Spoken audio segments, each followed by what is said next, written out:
A loved one is unable to care for himself financially. He's disabled or differently abled.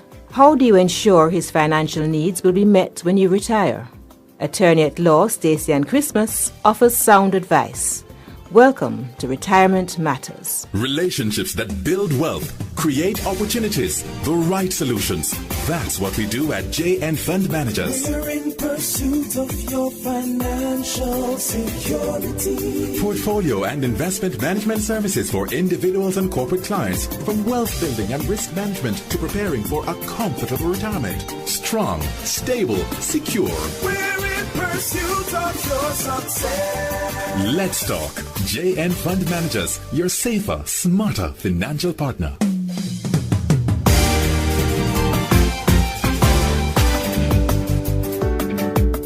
Nahila Morris is part of JN Fund Managers advisory team. Nahila, morning. Last year, JNFM co-sponsored a seminar on the rights and the protection of disabled and differently abled children. Parents and others described their frustrations as to the quality and scarcity of facilities. In some cases, though, there were some clear information gaps. For example, what could they, the primary providers, do when they retired, or perhaps would not be around to ensure the continued care of their disabled loved one? Remember now, Nahila, we're speaking today specifically about disabled persons who are unable to fend for themselves financially. Good morning, listeners. I'm glad that you made that point, as many disabled persons do very well creating a viable income for themselves and others quite independently. But you're right, though. It's a challenge faced more often than we imagine. And we're speaking today from a specific perspective. Those preparing their retirement portfolios who wish to plan for the financial care of those disabled loved ones who can't fend for themselves. Let's move right into it. We welcome Stacey Ann Christmas, an attorney with specialist knowledge in estate planning. So good to have you with us, Stacey. You provided a wealth of information at that seminar last year. We know you'll do the same today, the first of a two-part program. Thank you for having me. So we're going to speak about estate planning, as we said earlier. And I would like to start out by being clear on the terms. What is a trust? Well, a trust really is an easy device to use where one person would like to use their funds to take care of another person, or it could be another type of trust where you have some financial asset that you would like to leave for another person. Who manages a trust? The trust can be managed by any individual that the person who is leaving the assets wants to manage it. Let me give you an example. Say I'm a parent and I have a disabled or differently abled child. Yes. I can do a trust where I use any asset that I may have and I create a trust instrument.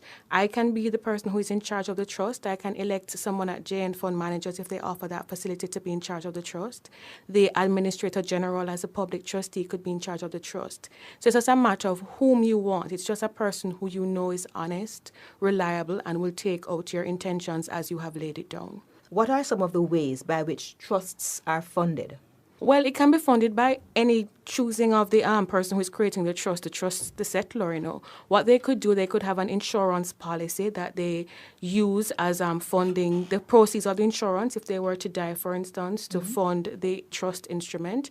Or it is that they could have funds held in a fixed deposit at JN Fund Managers or any other institution that they would use to fund the trust. Also, if they had like an annuity or a pension that is paid at a specific point in time, any lump sum could be used. You could sell property that you own, like for instance, real estate, and you could use that or the rental from the real estate. So really what I'm saying is any asset can fund the trust.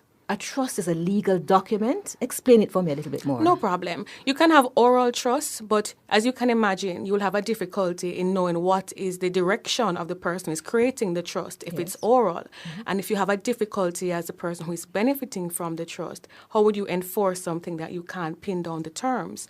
So we always suggest that although it legally can be oral, for matters of evidence and to ensure that it is properly carried out, it's best to have it in writing. What is clear to me is that the persons who will be managing the trust have to be very carefully selected then. Oh, definitely. What you would look at as the person who is caring for these disabled or differently abled children, if you would not really want them to take care of your child whilst you were willing and able to do it, you would not really want them to be taking care of your trust because they have power over your assets that you put in the trust.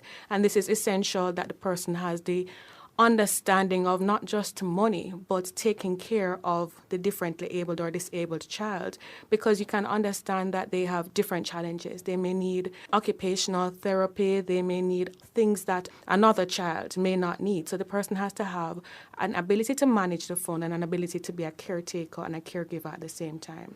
It is important, therefore, that you select the person who will manage the trust, someone who you believe will represent you, who would make the same decisions that you do. Now, persons change sometimes. Is there any way that you can fix it so that they are kept on track? Two things. The trustee doesn't have to be one person, or the person in charge of the trust doesn't have to be one person. You can have, because it's difficult to find somebody with the financial skill and the ability to manage the child's welfare, or it might not even be a child, but your child, because the person might actually be over 18. So you could have more than one person who is managing the trust. You could also have a provision in the trust that you can change the trustee. So it's not that it's cast in stone, but it has to be properly drafted. So it's best that the trust instrument be drafted by an attorney. If I wanted to change the trustee, how would I go about this? Well, the trust instrument, that's what creates the trust, would have in it the terms of how you would change trustees, how you would appoint trustees, and that kind of thing. So whatever it is that you wish to have, you would have it laid out there. It could be that you would revert to the person who created the trust if they were alive, or you could list some characteristics that should be taken into mind if you're going to change who the trustee is. What happens if the recipient of the trust dies before the person who commissioned the trust? Well, as a matter of law, you would create, I'm not trying to get very technical, but it would be like a resulting trust. It would go back to the person who created the trust. So let me give you an example. Say I created a trust for my differently abled or disabled child, and they were to die before me. What would happen is that all the assets that I put in the trust, if I didn't have any provision in the trust instrument for what would happen after the beneficiary died, it would simply come back to me. But if it is that you didn't want that to happen and you have a specific foundation that is near and dear to your heart, you could say that if my child were to predecease me, the funds could go to this organization for their benefit and state what they should use it for. Those are options. Is a trust a legal document? It is, and that's why I indicated earlier that you should have an attorney to create it. Now, I'm aware that persons may not have the finances. You know, it's not easy to care for a differently abled child. There are various costs that arise. Yes. So the Administrator General's Department is actually the public trustee. So in the event the person could not afford an attorney privately to do it, they are charged with the responsibility to assist the public in that regard. Does a trust have to be registered? The document would be created and you would sign it and execute it. And what you would do, you have it stamped at the Tax Administration Jamaica, Stamp Office Department, and you would have it recorded at Islands Records Office because deeds need to be stamped and recorded to be valid, yes. What are the tax implications for a trust? Are the funds in the trust taxed? That is a peculiar question that is difficult to answer just at first blush. You really would have to look at how the terms of the trust is drafted, which country is it that the trust is domiciled in, and so forth. So we couldn't answer that on a broad brush basis. We'd really have to look at where it is that the trust is situated and where the assets of the trust are also situated. Why I say assets of the trust is that you could have, say, property in another jurisdiction. So you have shares in a company in England, or you have money in a bank account or insurance policy in Cayman. The assets would be governed by that jurisdiction. So it's a little bit difficult for us to say, yes, that the trust is tax exempt or it isn't. It really depends. Stacey-Ann, you've raised not just a general awareness, but you've given us invaluable information which can guide our actions. We look forward to speaking with you again next week. Then you'll take us through some other areas. Thank you so much. Thank you for having me. Nahila, please share some of your thoughts. Too little is known by too many persons about trusts. Earlier you spoke about knowledge gaps. The info provided by Stacey-Ann could allow many persons to sleep more easily. There are ways, such as a trust, to protect the financial interest of disabled persons after the provider retires and has reduced income or even passes on. From the details provided, though, it is clear that just like a will, the document should be at least reviewed by a professional. Other key areas were ways to ensure the continued funding of the trust, and this is where a financial advisor from Jane Fund Managers would be extremely useful.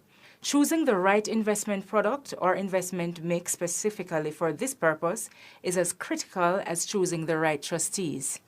I hope that after listening to this program on Nationwide 90, persons will visit Jane FM's Facebook page, where it will be posted later today, and that they'll share it on their own pages so that the information will benefit others as well. It also takes us back to financial strategy, risk, time horizons, personal circumstances, all key considerations, and providers with financial limitations will recognize that the earlier they start to save and invest funds for the trust, the better. Some persons make it simply about transactions.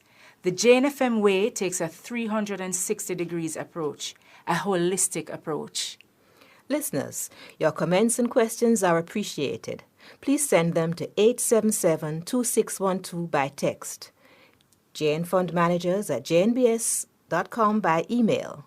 So until next week, remember that retirement is a journey, not a destination. Live and love today to the fullest as you prepare for your tomorrow. Take good care of yourself. Bye-bye.